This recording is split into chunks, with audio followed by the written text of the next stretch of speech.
Good morning, dear students. Today we'll discuss about pit and fissure sealants topic.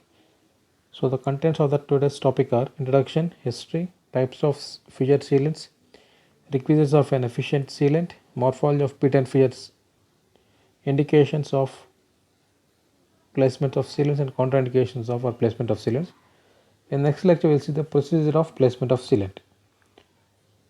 So coming to introduction, so why fissures are carry susceptible? Tooth surfaces with pit and fissures are particularly vulnerable to case development. It was observed that although the occlusal surface represented only 12.5% of the total surface of the permanent dentition, and it accounted for almost 50% of the caries in school children. This can be explained by morphological complexity of the surfaces, which favors plaque accumulation to the extent that the enamel does not receive the same level of caries production from the fluoride as the smooth surface enamel, and at the same time they are difficult to clean as their inaccessible areas. The plaque accumulation case susceptibility are greatest during the eruption of molars.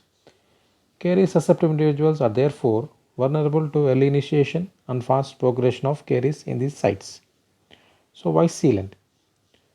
So the fissures and pits are normal anatomical findings in a dentition and caused by faults in dental enamel. Shallow fissures may not be problematic and may be self-cleansing with resistant to dental caries. However, deep and narrow fissures tend to lead to tooth decay. Both pit and fissures act as an areas of initiation of caries due to food retention. To prevent dental caries, it is safe, efficient, and effective method of prevention of pit and fissures caries. So toothbrush is too large to remove bacteria from pit and fissures. So once the plaque what is accumulated in the pit and fissure is removed, that will turn to starting of initial starting of caries, where you can see. So these are the types of fissures: V, U, I, J, inverted Y, K. So this we'll discuss later. The term pit and fissure sealants is used to describe a resin material that is introduced into the occlusal pit and fissures of caries susceptible teeth, forming a mechanical physical protective layer against the action of acid producing bacteria and substrates. In the past, despite diligent oral hygiene, optimal fluid environment, and adequate diet, ocular caries was unavoidable for most people.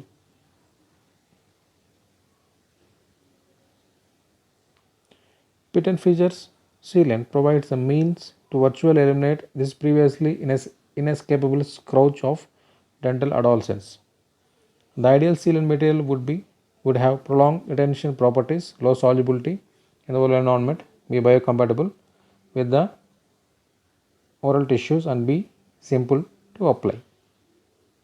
So coming to the evolution of pit and face sealants, coming to history, so Wilson used zinc phosphate, Clean Nursen use of ammonical silver nitrate instead of before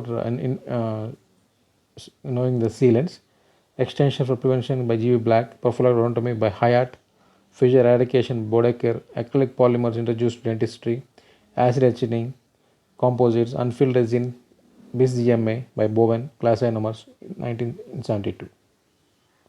So history, so you can see Boyd, Hankin, Robinson, Hyatt. So these are the pioneers in the evolution of pit and fissure sealants.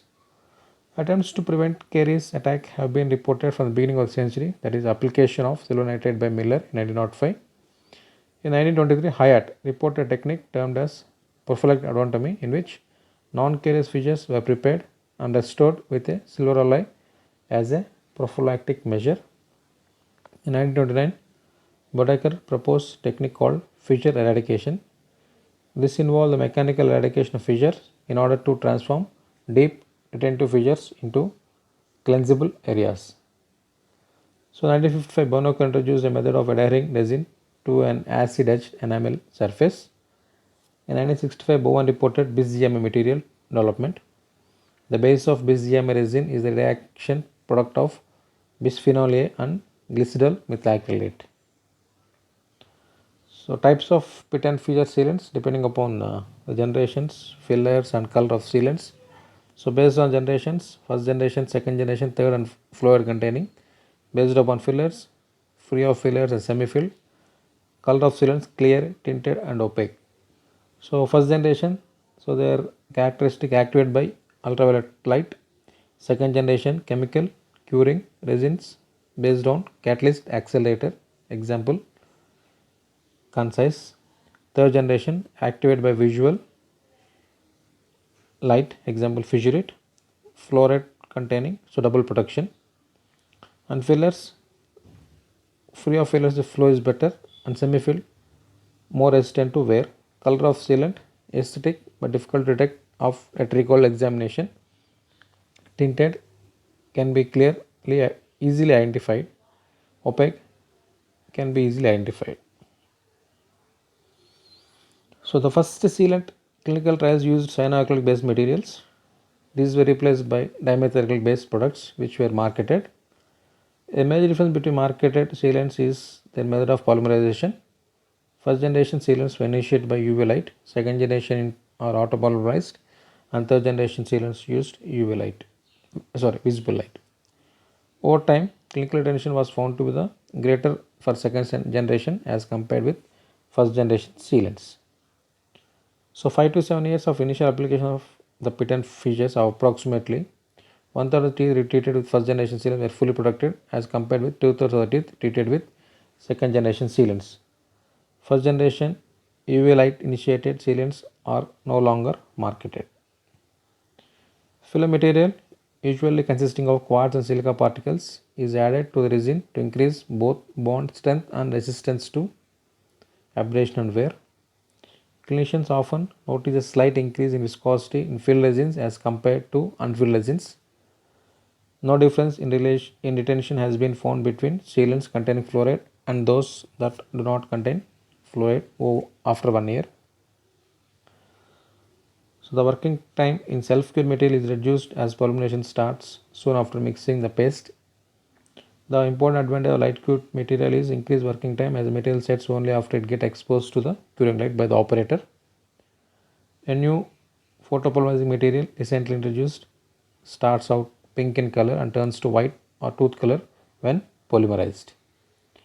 Recently, researchers and clinicians investigated the use of dentin bonding agents to enhance retention of sealants. Sealants are lost most frequently from the luminous surfaces of the maxillary molars and the buccal surface of the mandibular molars. This can be attributed to the shallower pits, which increase the difficulty of complete etching and retention. So, requisites of an efficient sealant. So, Breuer in 1978. So, the following requisites. So, viscosity should allow deep penetration into narrow fissures, even the maxillary teeth. Adequate working time, rapid cure, good and prolonged adhesion to enamel, low sorption and solubility, resistance to wear, minimum irritation to tissues, and karyostatic action. Coming to the morphology of pit and fissures. Pit and fissures are enamel faults or narrow shafts or cracks of some length. These differ from grooves that are shallow, linear depressions found by the perfect joining of different lobes. So Nango, so in 1960, in study of crown section described 4 principal types of fissures based on alphabetical description type V type, U type, I type, K type. The shallow wide V and U shape fissures tend to be self-cleansed and somewhat resistant to caries.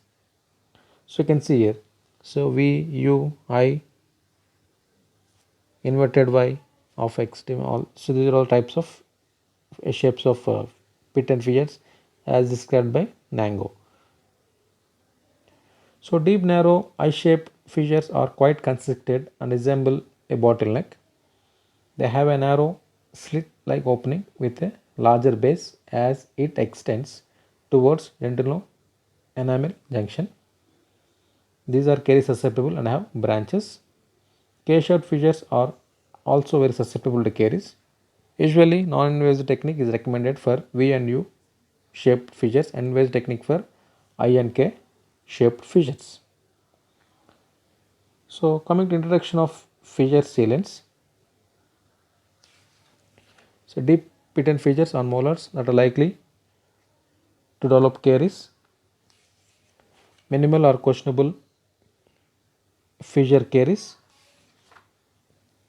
Patients unable to maintain good oral hygiene, example handicapped who cannot take care of their brushing or oral hygiene methods as they have that manual dexterity is not there. So in those patients where who cannot maintain a good oral hygiene, so this is indicated.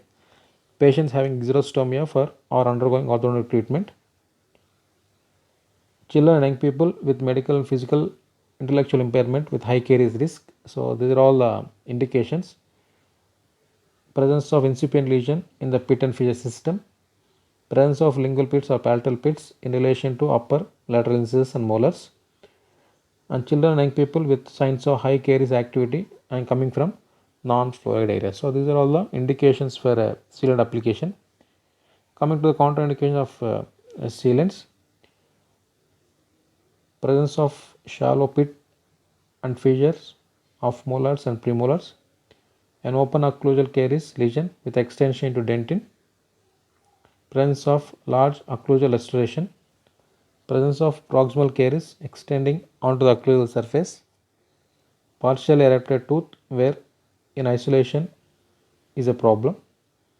Uncooperative children getting adequate dry field is a problem.